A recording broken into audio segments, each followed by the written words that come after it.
Guys, on today's video, we are seeing how fast the new Team Corally Asuga XLR 6S is.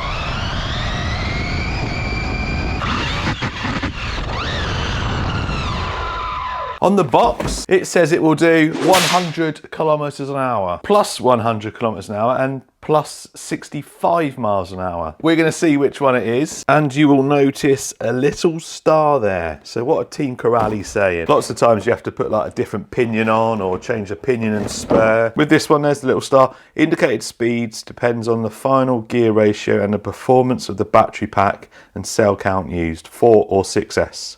Driving skills are required to obtain maximum speed values. Depends on the final gear.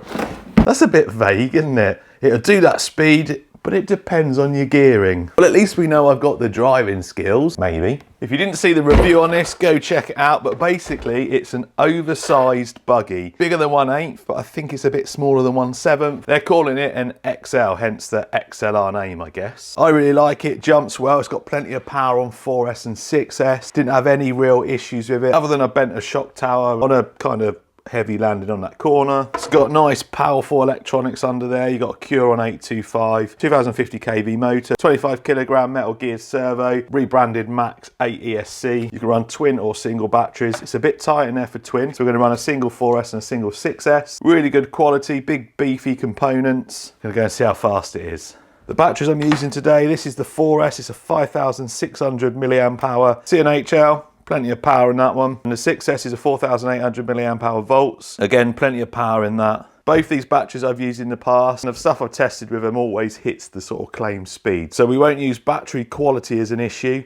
It is cold out there today. It's about 4 degrees C. And I've done some tests. I think it was last year. I ran my DR8 from FTX in the winter, and I got 57, I think. And then I ran it again in the summer, and I got 60. Some people don't believe temperature makes a difference, but I've proven it. So what I'd really expect to see from this is a little bit less than 100 maybe. I think 60 mile an hour on 6S would be acceptable. Right then, 4S first. What can we expect from 4S? I'd like to see 40 mile an hour, I think. Not got much battery on the GPS. Right then.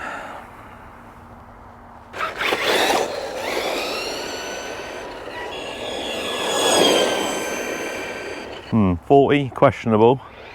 That's full throttle. Make sure that battery's up to temperature. Should be by now, really. Nice long pull.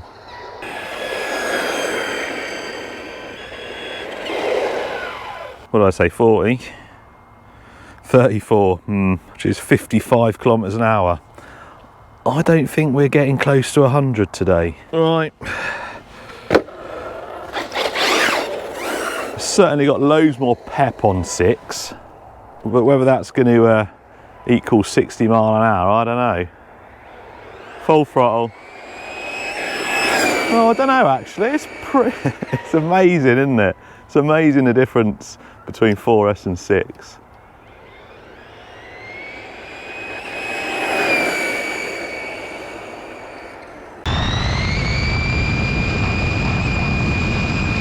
Drives nice and straight.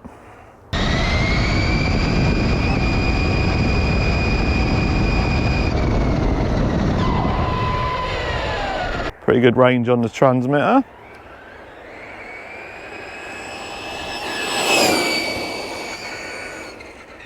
I reckon that's enough.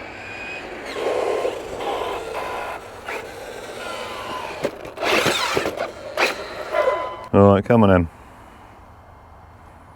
88, 55 mile an hour. That is 10 mile an hour slower than what they say on the box. And I know it's got a little star next to it, and I know it says that you can change your gear in, but that's not the point. Put the actual speed on the box, not a made up one. There you go, that is how fast the new Asuga XLR from Team Corally is. Not 100 kilometers an hour plus, not 65 mile an hour plus, but I'm sure if you put the right gearing in, you will get that. Manufacturers should just stop putting speeds on the box, really. Just don't put a speed on and then you haven't got anything to argue. But 55, not a bad speed for something this size.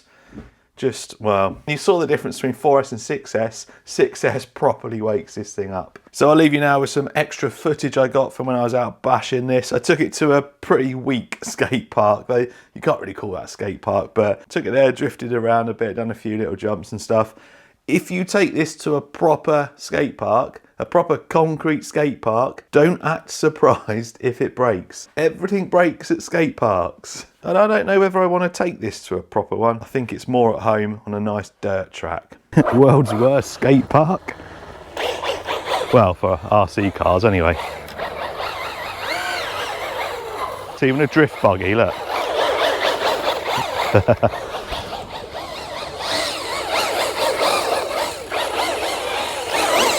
Wow, that cleared the mud out.